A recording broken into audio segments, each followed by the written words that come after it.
See how it works out. Worst comes to worst, we'll have a good audio track, and that's the way my listeners are used to it anyway. All right, sounds But good. yeah, yeah. So, you've been, I'm gonna just do a few quick questions just to get like a feel for you before we get started. But Absolutely. you've been doing this for how many years? What, art? All my Yeah, life, yeah, all your life. always. Yeah, right. And how did you start? Was it like drawing and then into painting or? Um, it started with a mixture of, yeah, drawing, painting, all of them. I used to always play around with all the art supplies. Yeah. Very cool. And how did you get into the psychedelic spiritual art styles? It largely started through when I was 12. I started having lucid dreaming on their own. Like I started becoming aware. I was dreaming and I started like, being conscious of my dreams and traveling throughout my dreams. And that really sparked an interest in spirituality because I was 12 and it just happened without me like, researching it or anything. And I would tell my parents like, hey, I'm like exploring these dream worlds and I'm conscious, and they didn't really know what to do with it. So I started doing my own research because it started feeling like there was so much more to this reality than Mm, just what we see. Because I was meeting guides, I was like going to these like spirit realms, wow. and from there I really started to dive deep into meditation, into Hinduism, into Buddhism, into altered states of consciousness, trance states, and that led me eventually to starting to work with medicines. Wow. Okay. Awesome. That's really cool. Okay, so how old were you when you were having the lucid dreams? It started when I was around 12 years Yeah. old. Wow. That's so cool. So it just started happening to you like out of nowhere. Yeah. Yeah. And by the time I was like 15, I was heavily into meditation and yoga. By the time I was 16, I started working with medicines. And yeah, I'm 25 now. And so I've been working with medicines and most of these techniques for about a decade. And I feel pretty comfortable with altered states of consciousness Mm-hmm. and having mystical experiences, which is what largely fuels Your my art. artwork. Yeah. Oh my gosh, that's so cool that you got to get started that young with it because my first experiences with psychedelics when I was a teenager, we had no idea what we were dealing with. And this is literally like the very beginnings of the internet because I'm 42. So AOL had just come out and we could like chat a little bit. You could go and read. And I remember reading Albert Hoffman's journals. It's one of the coolest things that you could find on the internet back then, and I remember reading that. Um, so I had a little bit of an idea about acid, but I didn't still have any kind of spiritual basis for understanding or utilizing them. So we were very much just experimenting, having fun, and then being floored every once in a while by these incredible experiences. I remember one time one of my very quote unquote like gangster friends broke down crying because he saw heaven in a light post, and it's just like we didn't know what to make of that at all. And then it was in my mid 20s when I started to really read about the history of psychedelics, the origins of the fertility cults predating Christianity, and I got a new understanding of the mushrooms and the medicines in general. And then I was able to come to them with a sense of reverence. Um, and it was a whole other level of experience, of course. And then it could be a genuine communion and a spiritual practice.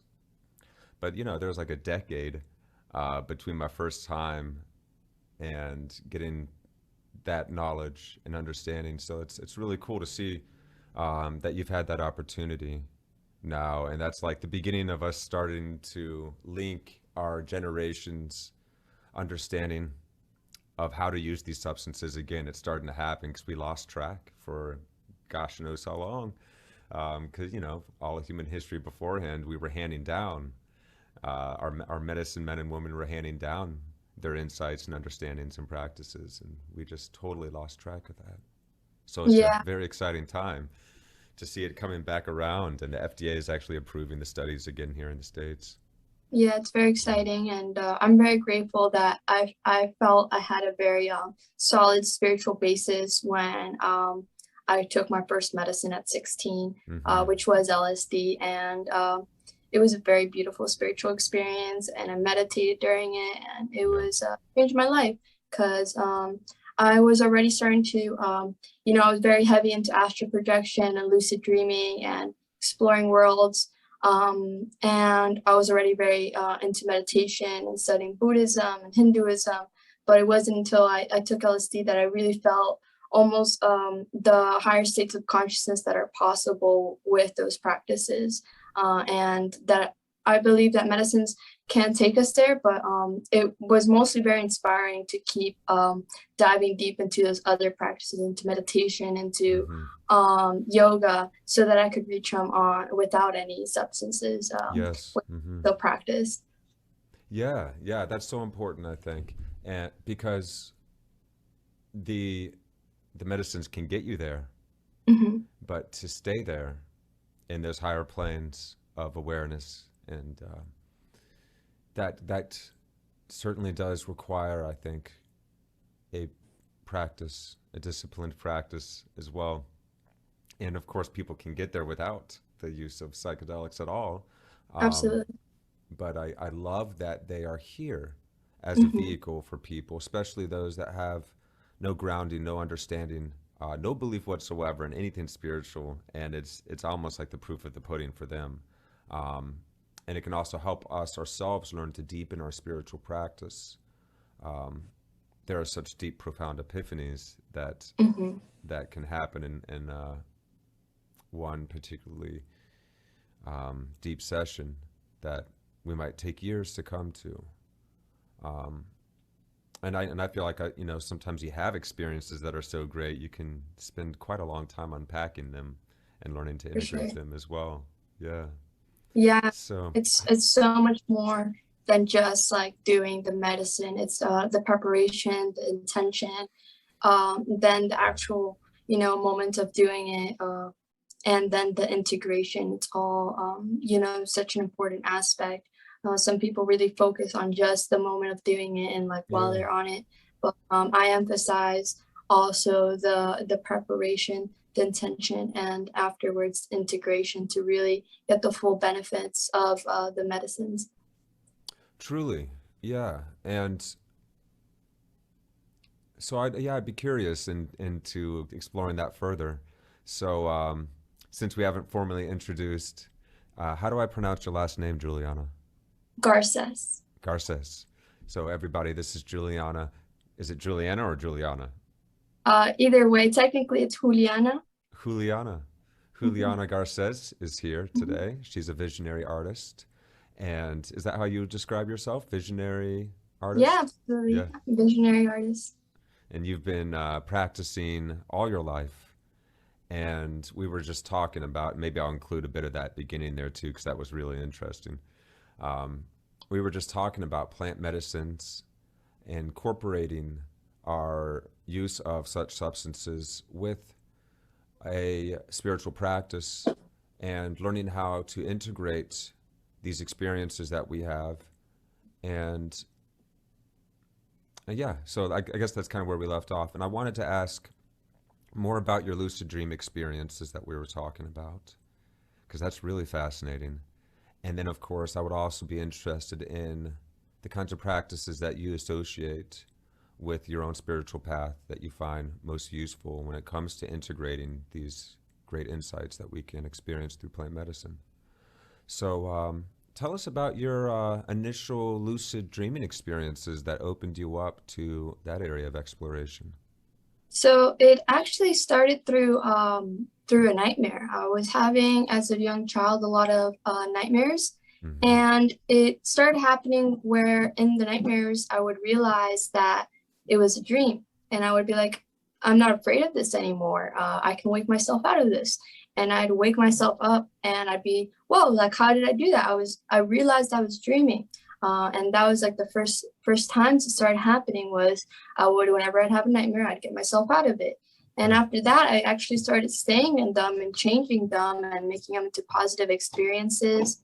It started transitioning into me exploring various realms. I started off, being a 12-year-old, like wanting to dance around Saturn and fly and do all those kind of fun things. But as I grew older and I started getting very interested in meditation and spiritual practices, it transitioned into me doing things like visiting the Buddha in the light realms and exploring questions about reality, asking beings there to explain things to me, asking for spirit guides, doing things of that nature, much more profound things than just like having fun in the dream realm.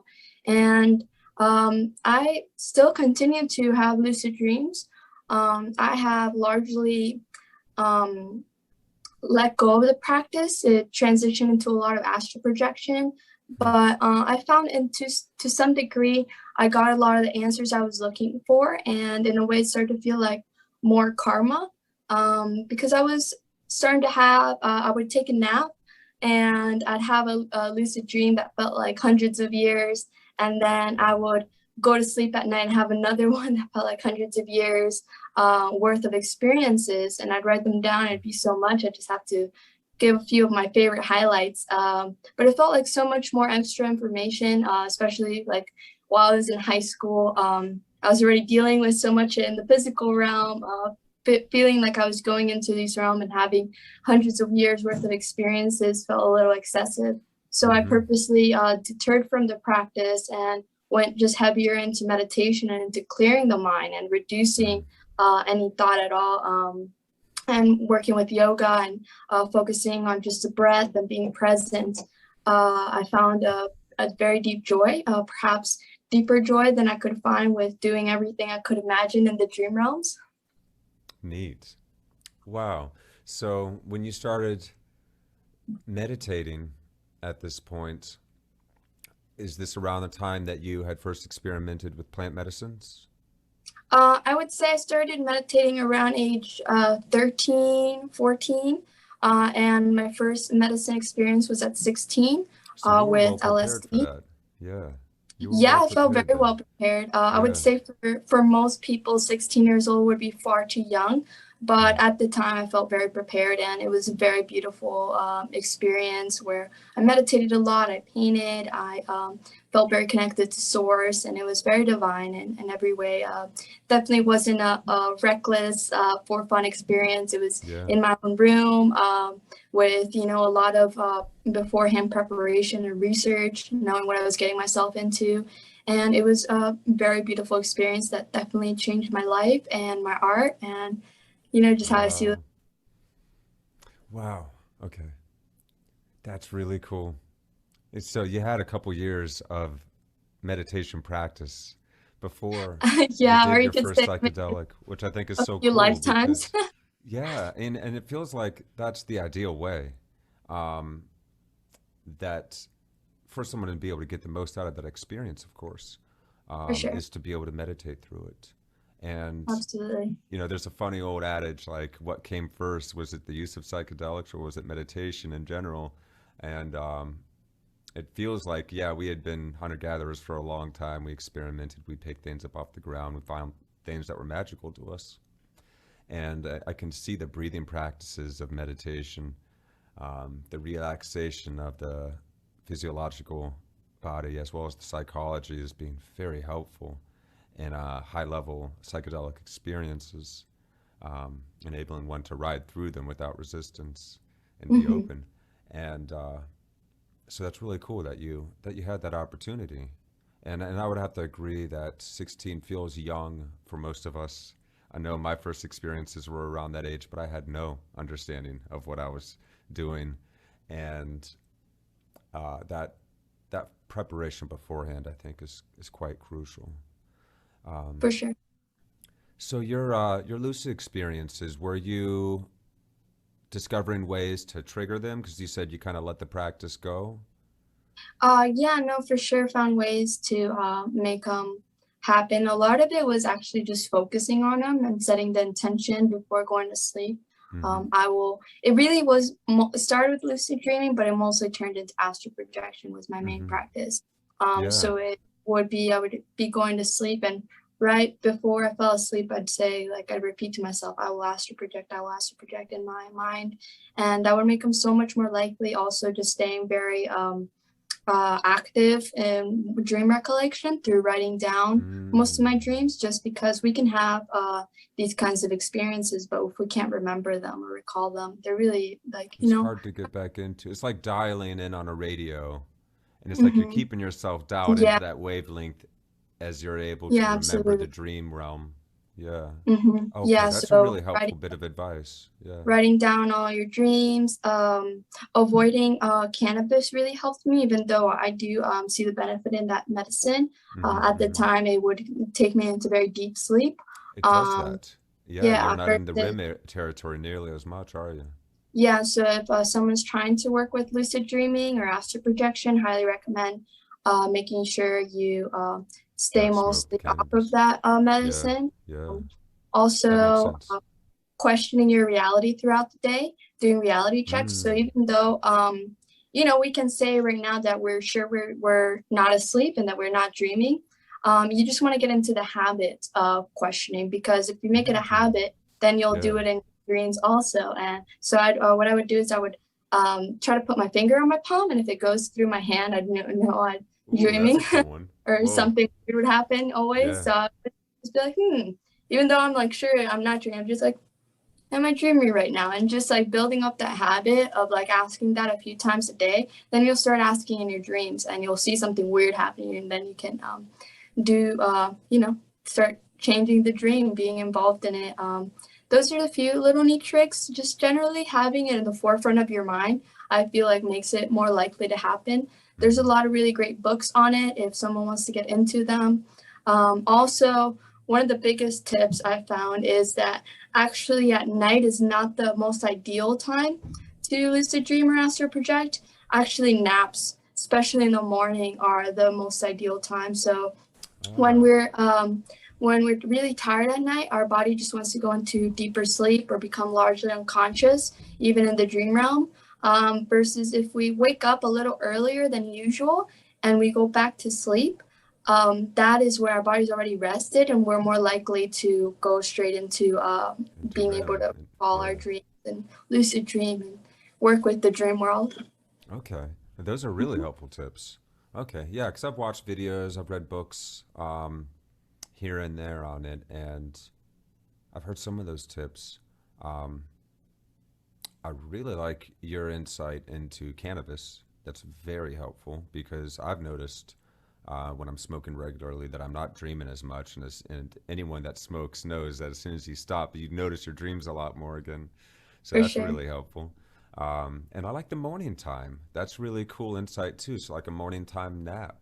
Um, Yeah, that makes the sense. the method's called waking back to sleep. So you wake Mm, up ideally, like if you usually wake up, for example, at like 8, wake up at like 6 and stay up for about 15 minutes without looking at any bright screens or bright lights mm, or do any heavy exercise. Just kind of relax, just kind of hang out for like 15 minutes with the lights like nice and low, windows closed, and then go back to sleep and try to stay conscious. Try to like stay still and watch your body fall asleep, but try to keep conscious. And usually that is by far the best time to do it. okay. Awesome. So cool. One of my first lucid dreaming experiences, not my very first, but I think my second or third, was like a nightmare experience as well. And I remember being chased by some figures in these old abandoned city buildings. And they were running after me, kind of like Mr. Smith guys in the Matrix. And they kept catching up to me. They were really fast, and I kept just barely like scrambling away. And I thought to myself, like, this isn't fair. This doesn't make sense. I should be able to do what they can do. And I remember like becoming lucid enough to take control of the dream and turn that nightmare into a heroic moment where I was then able to run down the hallways, like on the walls to take corners. And I jumped down an elevator shaft, flipping and grabbing, and leaped out of a window. And I was going to go warn all my friends now. And that wasn't a fully lucid dream, but it was definitely a lucid experience where one was able to take control. And then I have become fully lucid before to where I got to experience flight. Um, but I've only had a few of these experiences. So that's really fascinating to meet someone that was able to become really well versed with them at a young age. And so that really opened you up to your spiritual path and your spiritual journey, huh? So the Absolutely. meditations and Yeah, like leaving the body at such a young age and just seeing yourself outside of your body and going around. It's impossible to not feel like there's so much more to this reality than what we're told and what we see. So that just sparked an interest. Like I for sure am experiencing these things that are so beyond what people talk about and what mhm, people think is possible. It's guaranteed that there's more. And that's when I started, exploring like, okay, what other altered states and things are people not talking about that are possible? mhm. Yeah, so you said you went and you met with Buddha in the light realms. How old were you when you were doing this? I must have been around 15, and that was one of the most beautiful experiences ever. It was I exited my body, and it always starts in my wherever my body's at. So usually it was my room, and I asked for an astral guide, and someone appeared and asked them, "Can you please take me to the Buddha?" So I followed them, and they took me to this realm of pure light, and there was the Buddha sitting in meditation with his eyes low, and I was so excited as a like a young teenager. I had so many questions because I had been reading so much about Buddhism. I wanted to ask the Buddha all these questions, but as soon as I was in his presence, they all fell away. Mm. And his peace, his serenity just answered everything for me. And I just stood there and just observed and just was in deep peace. That was the experience. Wow. Wow, that's beautiful. That's really beautiful. Are there any other unique lucid or astral experiences that you've had? So recently, the last few ways I was working with the astral realm was through hypnosis. So I would Mm. do hypnosis, like self hypnosis through. There's a great hypnosis person called Michael Sealing on YouTube, and he does a lot of various ones. He has lucid dreaming ones. He has ones on past lives. So I would do hypnosis sessions to experience my past lives, which gave me a lot of insight on where I'm at right now and what I'm trying to do as a soul and why I create the art that I create. So that was one of the most profound experiences was recalling my most recent past life for sure through the astral realm, through that kind of technique. Wow.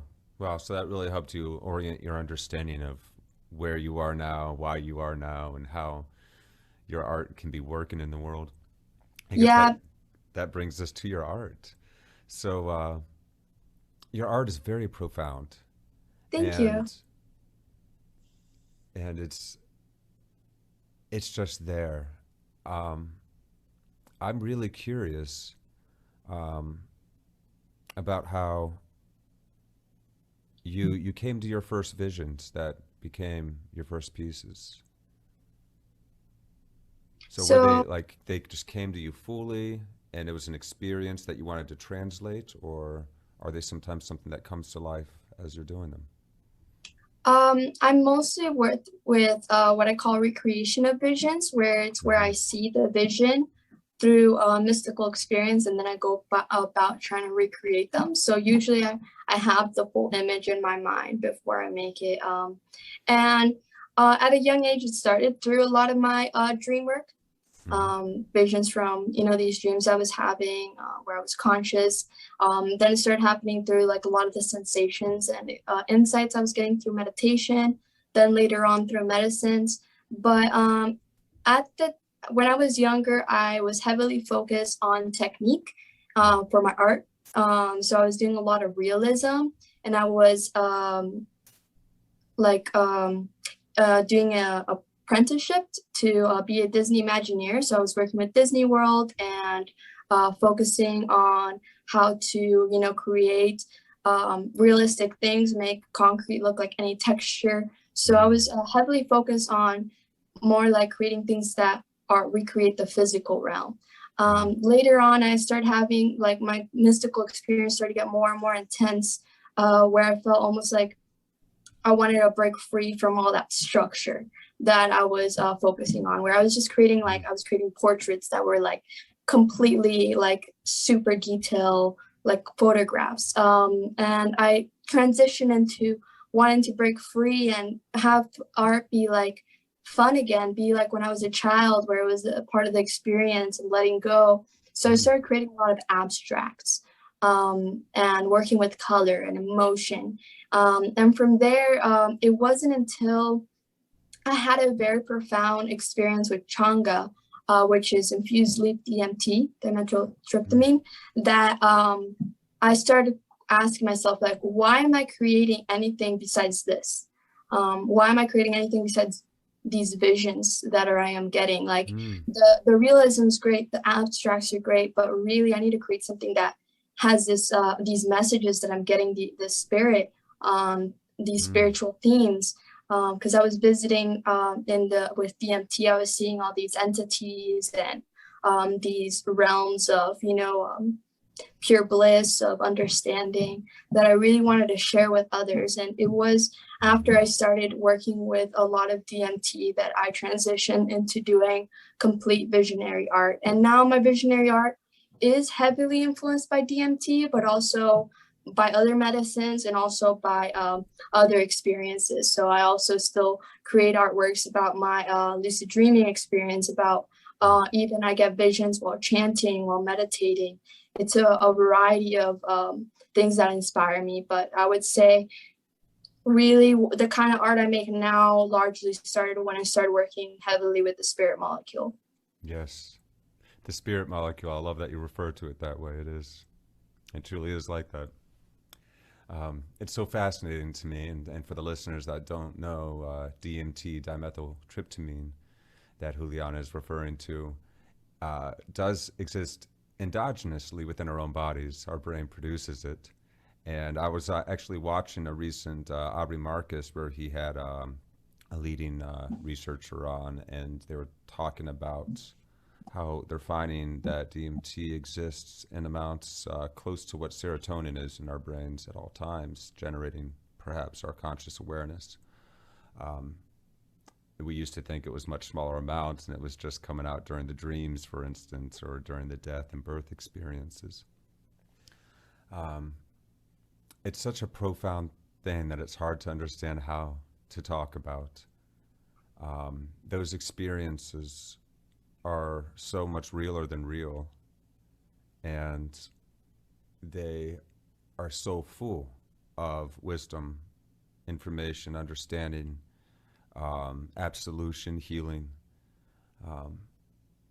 So when you felt called, like you were wondering, like, why am I not doing nothing but this kind of art, essentially, that sounds like your dharma, your true role calling forth. And I like that you're able to borrow from your chanting and your meditations as well. So for our listeners, because I've heard of people that practice like Kundalini yoga, for instance, having some pretty high level experiences. Are those experiences like a psychedelic experience in that there is a visual component to them, or is it more the oneness, euphoria experience? So there is some that are very visual, and I would say like all the ones I make art about have to be still in the realm of dualities where there's still some sort of form. But my most like precious experiences are definitely the ones that can't be painted, the ones of the formless realm, the ones of pure consciousness. And that to me is like the ultimate union with source. And for me, the experiences I hold dearest to my heart. But I haven't been able to fully create those experiences in an artwork, just because Of course, they might how be could a you? blank, blank Yeah, page. Might just be a white So piece of paper, yeah. yeah, and I don't want to be one of those. So I do whatever's closest to it, which well, like next down, which is the what I would call the spirit realms. Before the pure consciousness realm, there's what I would consider the spirit realms, which is what we often experience with DMT, which is these infinite fractals and these very divine It's like beings. a crystalline matrix that's geometrically interwoven, and Yeah, yeah, yeah. versus I would say something like the pure consciousness realms would be more like 5-MeO DMT instead of NN-DMT, which is a very beautiful medicine. Highly, I don't know, highly love it, and it's incredible. Very cool. Okay. So, and your art, what are you hoping to share with people as you Um, share the art that you create? my mission with my art is to raise the human collective consciousness. I really, through exploring my past lives, I realized that I'm trying to fulfill the Bodhisattva vows, which I took in my most recent past life, which, if some people aren't familiar with, is the vow to help liberate all beings. And it's a very big vow because it's a vow that lasts throughout lifetimes. Now, this can seem almost impossible to the ego. How do we go about trying to liberate all beings? It's a very grand task. But through deeper understanding of the vows, now I have found that it's through liberating yourself and finding your oneness with all beings. And as soon as you liberate yourself, all beings are liberated. So in a way, it's more of a daily practice of instead of like, hey, instead of getting angry at this person or frustrated, I'm gonna stay in union with them and feeling the oneness and then the love vibration. And that's fulfilling my vows in every moment. But that's where my yearning to raise the collective consciousness comes from. So in a way, it has two levels. One, it is a constant practice of myself, feeling the oneness with everything in existence, fulfilling my vows in that way. But in another way, I also want to create something profound in this world while I'm here, which I try to do through the art. So I try to do it in my own life daily in every action, and then also through my art. So that hopefully what I want is for people when they see the art to feel some sort of remembrance of source, of love, of their true selves. And I try to paint that somehow. I try to have it be in there where create an artwork that's just as high vibrational as I physically can create. And I'm always striving to create it in a higher vibrational way, and hope that it will plant seeds of liberation within the viewer. Even though there's a lot of people I know that will see it and maybe not understand it at the moment, my aim is to be able to at least plant that seed so later it will blossom. So I do my best. It's a very, very high goal to set, but I'll spend the rest of my life getting as close to it as possible. And ideally, it would get to the point of raising the consciousness of 3 billion people is my ultimate goal, and, which is everybody on the internet. So big goals, but you know, the whole thing of shoot for the moon and maybe you'll hit some stars, kind of. Yeah, right. Well, it's we have no understanding of how everything that we do ripples out and affects everyone around us, and then they're rippling out. And so when we do turn ourselves up a little bit, our sense of loving awareness, it impacts the people around us. It raises their vibration, and that way, just that little bit, they have an interaction with somebody else. It really is affecting the entire world. My understanding of bodhisattvas is it's like a Buddha that's coming back down from the mountain, choosing to interact again with this world, this aspect of reality, Um, and that really is a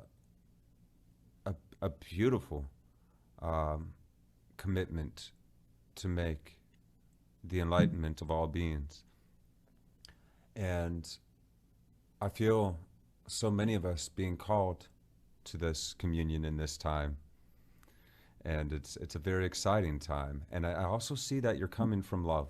It's not a fear, um, and which is very easy to fall into. I myself feel that I'm constantly falling back and forth between the motivation being a loving orientation, of course, to share this grace with all people and know that everyone has access to it.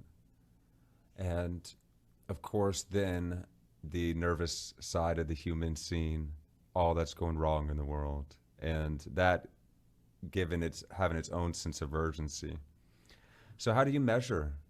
Um, how do you yourself find ways to remain in that space, like you were saying, if you had like a disagreement with somebody, and being able to stay in that place of oneness while you communicate? Um, I do my best to see them as my guru. Mm, Even if it's someone that is acting perhaps not how I would want to act. Sometimes people can teach us how not to be. So yes, I practice turning everybody into gurus. So love it. if someone's being very wise, I try to learn from them. If someone's being very hateful, I try to learn how I can be more compassionate towards them. Because More I understand, understanding, yeah. yeah, understand that that is coming from a place of suffering within Mm-hmm. them. So I try to learn from them, and Mm-hmm. that's how I maintain my peace, is through understanding, through seeing them as an opportunity to learn deeper. Mm-hmm. Yeah, sometimes our greatest teachers are the ones that challenge us the most. For Yeah, sure, yeah. most I definitely. remember reading that somewhere, and I really like how you put that. So just making everyone our gurus. Yep. Yeah, that's Yeah, really and cool. at the end of the day, I love the quote from Ram Dass, that everyone is God in drags. It's a Yeah, that's a clever one, quote. isn't it? That's a really But clever I one. practice Yeah. that. I'm like, can I see source in this? That it's just another way maybe source is playing with me to teach me more compassion, teach me more patience. Yeah, yeah.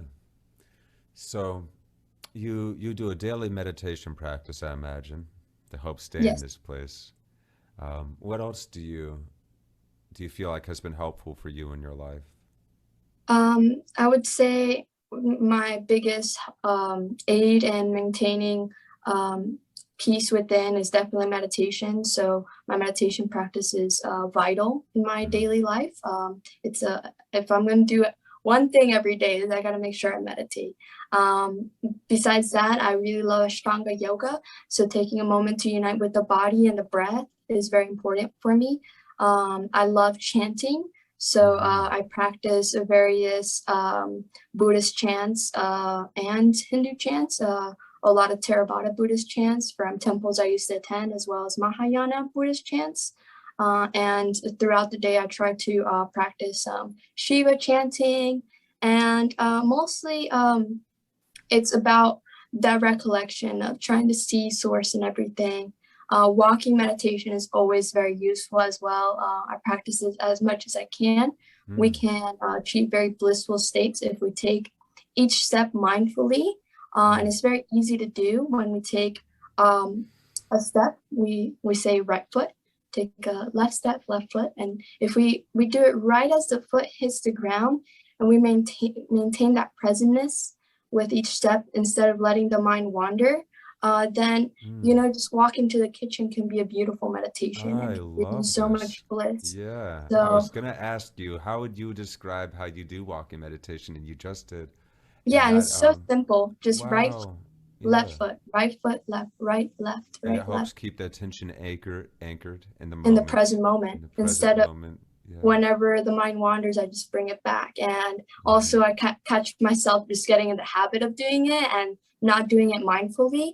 And I'll be like saying right foot before my right foot hits the ground. And I giggle, and I'm like, okay, Okay, let's stay be attentive present on right that. when the right foot hits the ground. That's when I right. So it's a beautiful practice. It's lovely to take walks in nature and practice this. There's a few other types of walking meditation, which are a little more complex, but I would say that one's very easy and one of my favorites, easy to do. And you can get very, very deep with it. If you let the mind stop wandering, you just bring it back to the present by maintaining that practice through a 20-minute walk, a 30-minute walk, or even just like a short walk across the room. You do it in full mindfulness, you can find so much joy and stability and peace that you can take into every other moment. So we start with simple things such as sitting, maintaining mindfulness, walking and maintaining mindfulness, and then we can do every action and maintain mindfulness. Awesome. Wow. Very, very cool. Okay. I think the listeners will really appreciate that, because that Oh, was I a hope so. very, yeah, that was a very clear explanation. And May it bring yeah, them peace. I hope so. And so when we're talking about presence, we are just talking about this very present moment, just the experience of life itself before our mind starts giving it descriptions and it starts listing off its preferences or resisting certain aspects of it. And just as it appears through the senses before any interpretation. And it's the deepest, most beautiful, profound thing. And we all know it immediately. We know the moment, but we don't realize how immeasurably deep it is. Mm, it is. Yeah. For me, I can always sense when I'm in that state of pure mindfulness because I can't help but smile. For me, Yes, that's what happens. smiling is my greatest form of worship to this existence. And I feel Mm. it when I'm in deep meditation, or I'm deep walking meditation, or just being very present. A smile just blooms on my face, and that is my signal that I'm there. Yeah. So, so regarding the psychedelics, our plant medicines, these teachers, um, when one has had like a breakthrough experience, a really deep breakthrough experience of that unmistakable sense of oneness, that sense of home, that confirmation that there is absolutely something more. Um, what do you recommend for people when they've had that experience? Because I find that we can get to, even in the realm of psychedelics, perhaps it's something I hear people talking about, of chasing the dragon, so to speak, going to them just for that experience and then not retaining the the groundedness one has within the experience throughout normal waking life. Um, and it's really hard to understand like how often, people microdose nowadays. Um, some people will only have access to psychedelics once in a blue moon. Um, so with all of that out there, whether it's super available or not, how can we deepen our relationship with life and with our plant medicine usage in a way that remains, I guess, holy? I think that's what I'm looking for, is to understand how we can keep that heartful, honest, authentic engagement with Source. I feel that medicines can catapult us up to the mountaintop, and sometimes the mountaintop can be so profound, but after it's over, we can go back to where our previous state of consciousness was, with now this inspiration of the mountaintop. Mm-hmm. But we need to have it motivate us to deepen our spiritual practice, Mm. things such as meditation, with yoga, with breath work, with chanting, these kinds of things, so that we can reach those states on our own without these medicines. And Yes. I would say it's useful to do it every once in a while, maybe to inspire us to Mm-hmm. continue walking up the mountain, to Yes. reach that state on our own in perfect sobriety. So I enjoy doing them every so often, feeling that very high state of consciousness that can provide, and then returning and do my practice with more passion, with more inspiration. Mm, So I think that's how they're very useful, is to inspire us to work harder with our other practices, so that we because can I achieve was, ideally yeah, on our own. yes. I was asking because I've had experiences myself where I've done it, and then I know I wasn't doing the work to honor the experience after having had it, so to speak. And the next time around, it would just take me for a loop. It would teach me those lessons, and they're sometimes very beautiful and sweet and profound ways. Um, but regardless, I knew I was learning a Mhm. lesson, um, and so that's really helpful because I Yeah, think that the commitment to our practice throughout our lives is what helps us marry that experience with our natural state of being, and absolutely. yeah, and to honor it because And it, what I yeah. found helps me a lot of the times is writing it down while on the medicine or right Mm, after the medicine, mm-hmm, depending on which one I'm working with. Writing down those insights, those lessons, those things that maybe the medicine says you need to change to improve on, writing mm-hmm, them down and referring back to them afterwards once you're back in sobriety, and making sure one applies those lessons, one applies those changes, do the homework, after the experience, doing the homework, and that can make the experience actually very much more deeply beneficial than just the experience and then letting it go. I agree. I can see that. And then the successive experiences, when you come back, you're able to kind of pick up where you left off a little bit more, aren't you? And you're not relearning things over and over and over again, for instance. Um, yeah. So I saw that you write poetry as well. Yes. Yeah. Is that like a meditative practice for you too? It's very much become that for me in recent times. It's really funny, my relationship with words. I feel like I largely got into art because of my troubles with words as a child, Mm, because I grew up between Colombia and the United States, moving back and forth and speaking Spanish and English, and both my languages were not very good. And I turned to art as a way of communication because I felt like it transcended language. mm-hmm. And I would tell myself, "Oh, I'm not good with words. Like I'm bad in both languages. Let me just like focus on the visual. Let me just create art." And Cool. later on, I was using art to express these messages that I felt words weren't enough for again. These mystical experiences where words felt short. So I Mm-hmm. made art about it. And I would always still like had that limitation, I think, from my youth.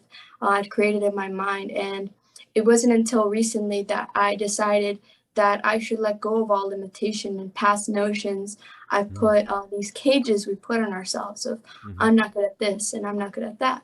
Right. Instead, letting go and letting yourself just be free and open to whatever your new self can be. So I started telling myself, that is a notion that's held me down for a while. I'm gonna do the opposite. I'm gonna say I am very good with words. I can create beautiful images and have a profound poem go with them, because I realized that a lot of people um, are more logical minded. They like words and they will Mm-hmm. only understand the message if there's words to go along with it, with the Mm, image.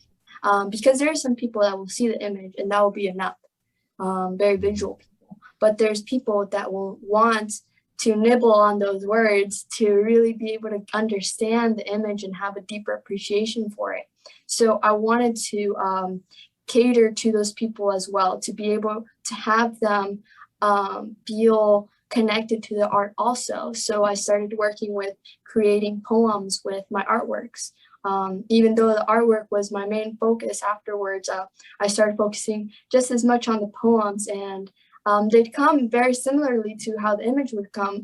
They'd have almost like a vision, but the words would start like pouring out of me, almost like, just coming through me like a vessel. Mm-hmm. And It's funny because I started sharing them a few years ago, and I found a lot of people tell me that they like the poem more than they like the artwork. They really like my poems.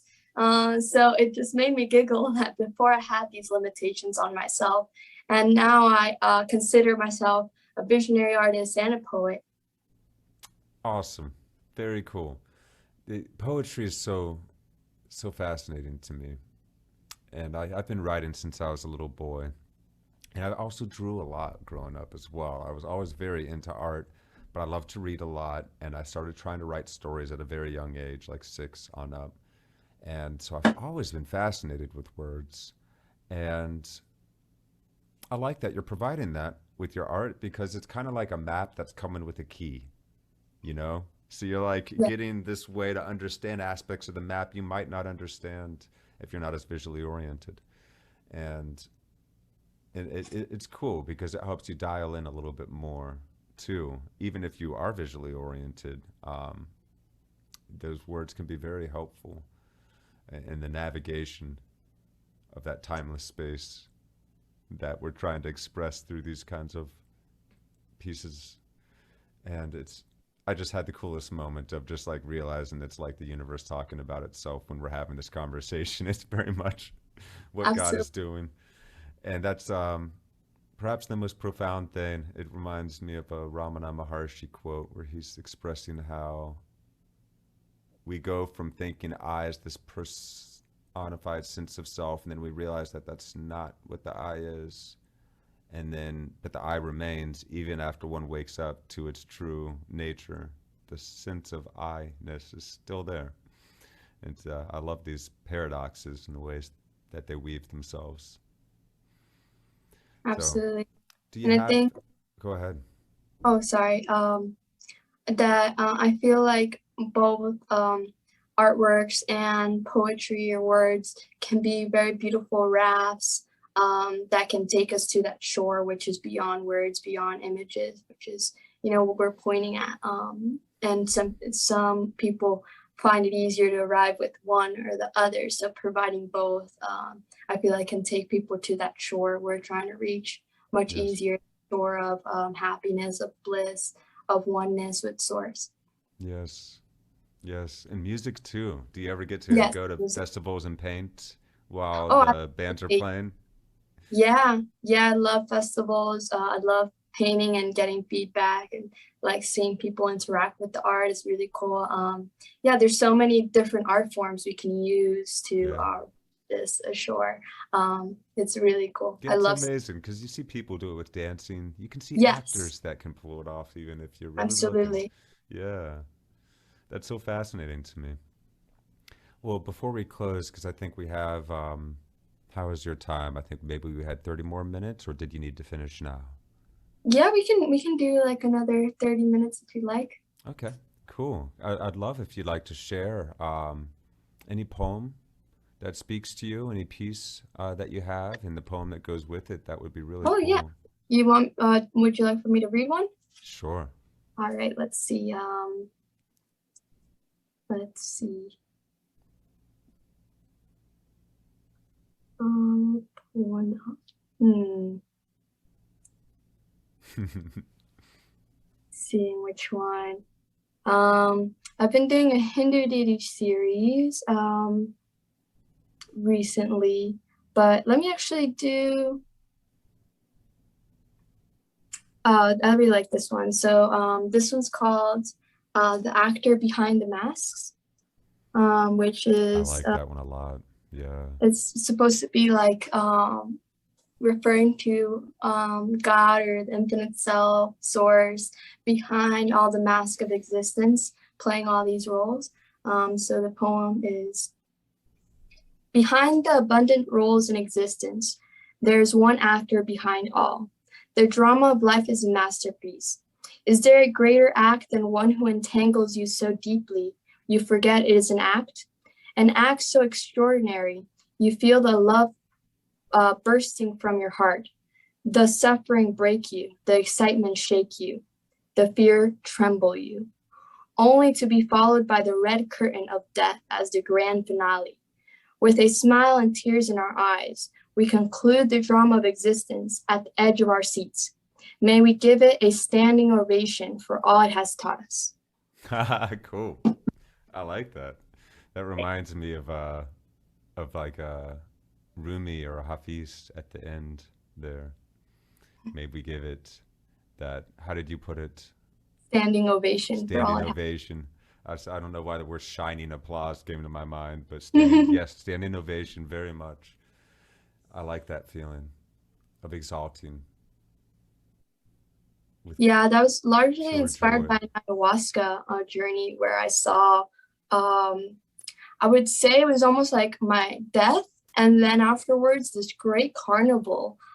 It was funny because it was like almost a very Hindu carnival with, I remember seeing Ganesha and they were throwing flowers and like all these like Hindu deities and everybody was celebrating like, yay, like, what a great act it all was.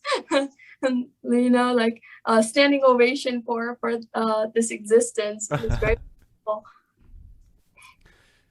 So, how many times have you done ayahuasca? I worked with ayahuasca twice Mm-hmm. versus I would say with the spirit molecule pure crystal DMT and Chang I've worked probably hundreds of times with. Yeah, yeah. Wow, very cool. Yeah, the ayahuasca is a little harder to come by for people, For sure. but it definitely did pick up to where a lot of people are traveling down south to go do it. Is that what you did, or did you do it at a church here? I did it at a church here with a Brazilian tribe. Oh, very cool. And how was that experience for you? It was beautiful. So I was it was a while ago. It was about probably like 5 years ago. Mm-hmm. And the first one, it was funny. The first one was very like happy and celebratory and like, whoa, like, it's all one, it's all beautiful, it's all love, like grandmother loves you, like, the grandmother medicine as they refer to it. Mm-hmm. It was very inspiring and happy. The second one, I was going through some turbulence and needed to make some drastic changes in my life, and it definitely gave me some tough love of like, okay, like Mm. you need to do these changes, and it was much more like, whoa, okay, like more serious. So More it was, tough love, huh? yeah, tough Yeah. love. Oh, so helpful. Like I think both experiences were just as like helpful and necessary. So Mm. it's funny how it can show, like it really showed me these two sides of it, being very loving and kind and sweet, and tough love, but like very important lessons that I Yeah. needed to see at that moment. So There's an interesting aspect about the medicines is that sometimes the quote unquote worst trips are the best. Um, the tough ones you gain so much from. I think for that's sure. that's a helpful, maybe not best, of course, but I think that's a helpful way for people new to the the substances, to the plant medicines, to understand every. I believe that every trip is helpful to us. For sure. Can absolutely be helpful to us, even when we're sometimes working through purging difficult things. Yeah, I would say everybody should still take like the proper precaution and preparation and setting, Absolutely, yeah. research, make sure that they're setting themselves up for as safe and positive an experience possible. But Yes. sometimes negative experiences do happen, Hmm. and being able to have them in a safe space and let go and learn from them is also important. Yes, and that's what we mean by setting, right? Mhm. It's preparing the actual setting that one is going to be in, as well as one's mindset. So if one, for instance, just went through a really heavy breakup, Yeah, um, and there's still a lot of turmoil around it, um, it might do to spend some time in meditation and ground it into that, before one jumps into the psychedelic experience, because it might be a most very certainly. particularly difficult trip in that way. It might be, but ironically, at the same time, it could help heal a It lot can of help. things, and It can help. depending. Yeah, It's trying to just be recommend it. psychologically ready, because if you're Yeah, going through something like that, that's going to be yeah, part of your mental setting. for sure. Yeah.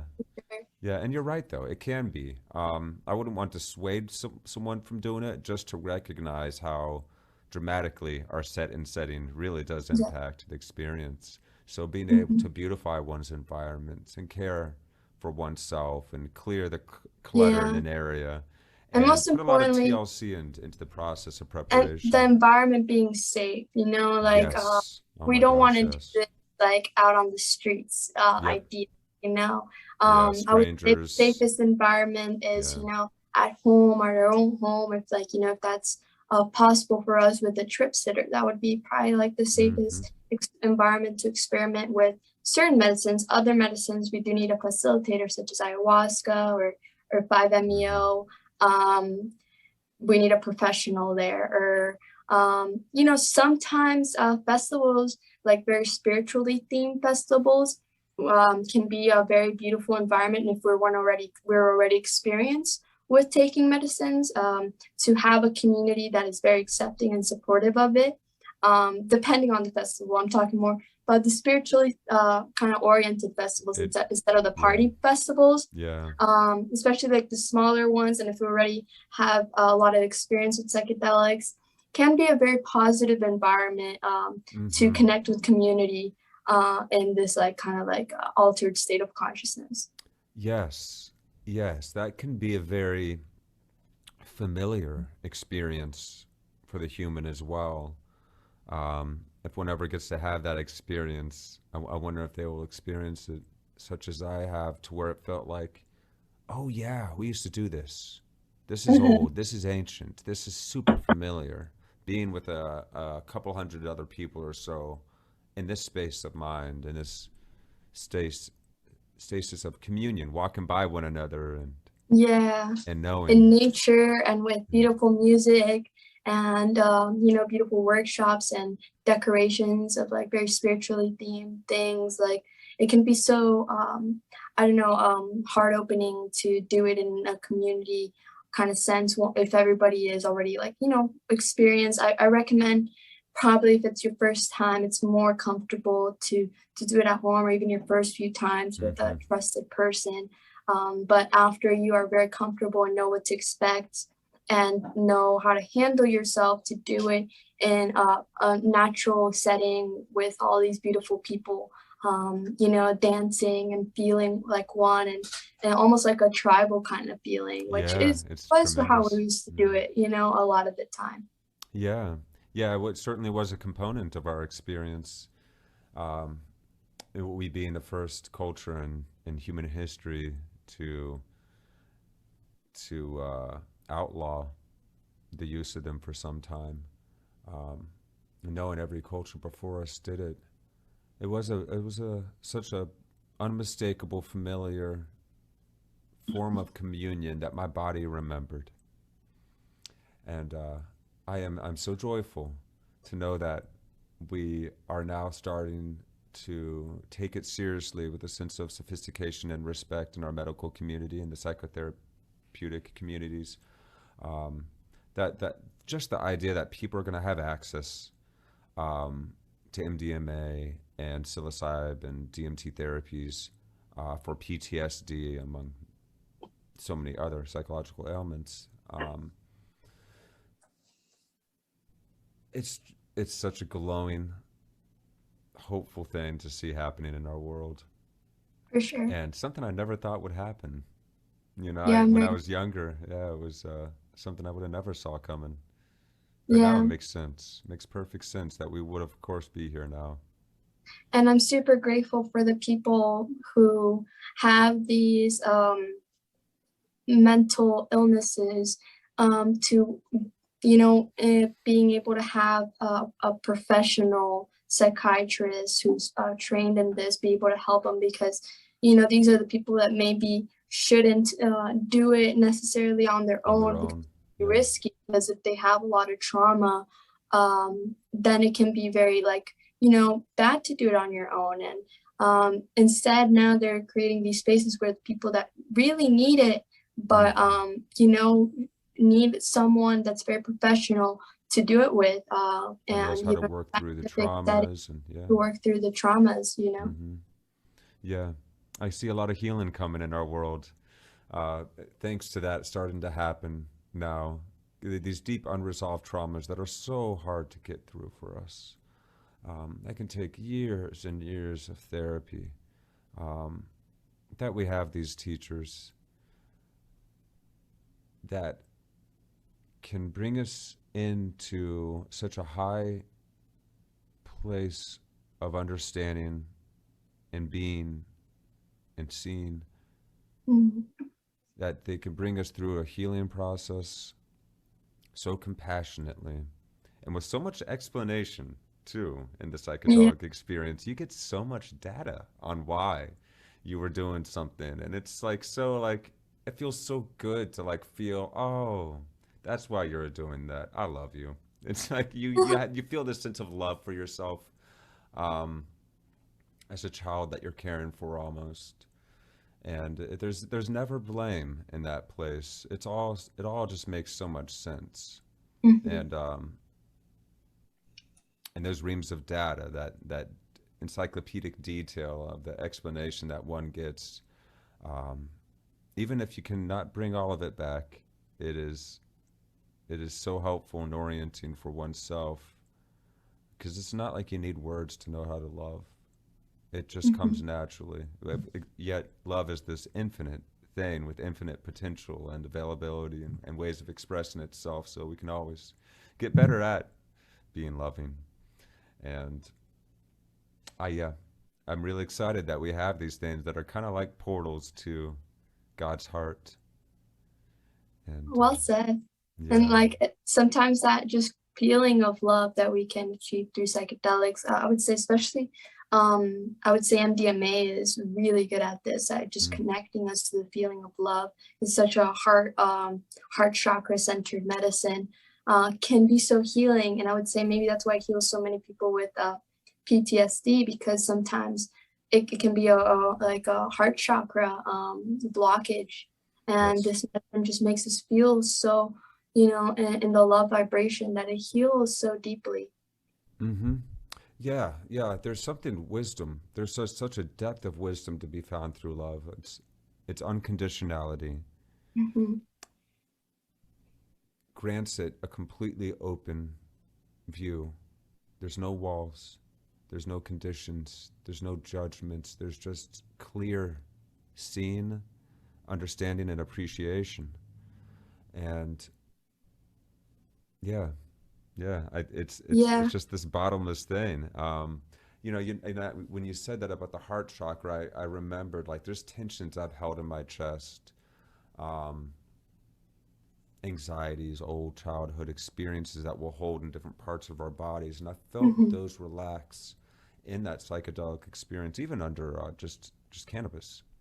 Mhm. Um, if you haven't smoked in a while and then you smoke something that's particularly strong, and then you feel that rush of anxiety as the sensory input is turned up, and Mhm. one's self-reflection is really turned up, and you become self-aware in ways you're not normally aware of the nuances of oneself and other people in really unique ways. And I remember that happened to me one time, and I could feel that rise in anxiety that can happen sometimes. And I started to breathe into it with love, and then I felt this warmth, that warmth of the heart Mhm. chakras opening, and the relaxation, the shoulders dropping, the chest open itself back up, and then of course just this that beautiful natural wisdom of understanding that comes through love became just apparent. And no idea where I'm going with that at this point, besides that it's here for all of us.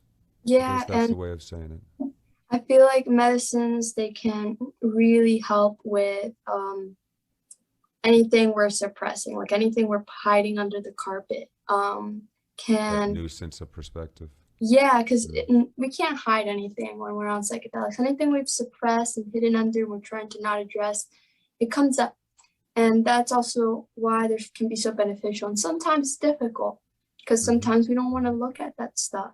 But Yeah. it's not until we can look at it and address it that we can heal it. We can transmute it. Yes. Yeah. And I like that you said transmute there too. Yeah. Yeah.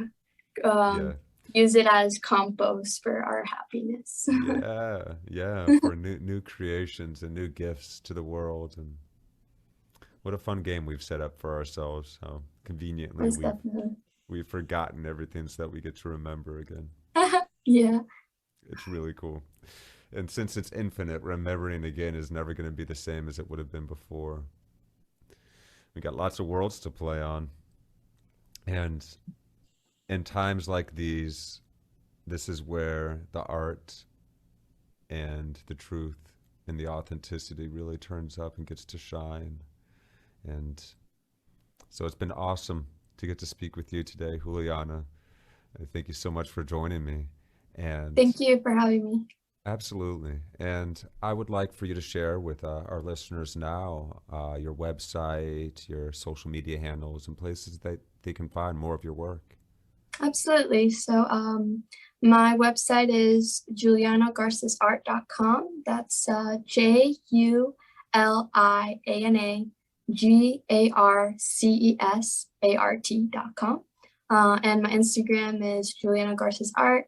And that's mostly where I'm active. If you look me up on Facebook, Juliana Garces Art, you can also find me. And yeah, deeply appreciate people checking out the visions, and hope they inspire you. Awesome. They have certainly inspired me, and I hope that they inspire others just as much, and that you continue to be blessed with the beautiful work that you're doing in this world. And yeah, I just want to thank you so much. Maybe we'll get to do this again someday. Thank you so much, and may everybody listening, may they find happiness. Love you guys. Talk to you soon.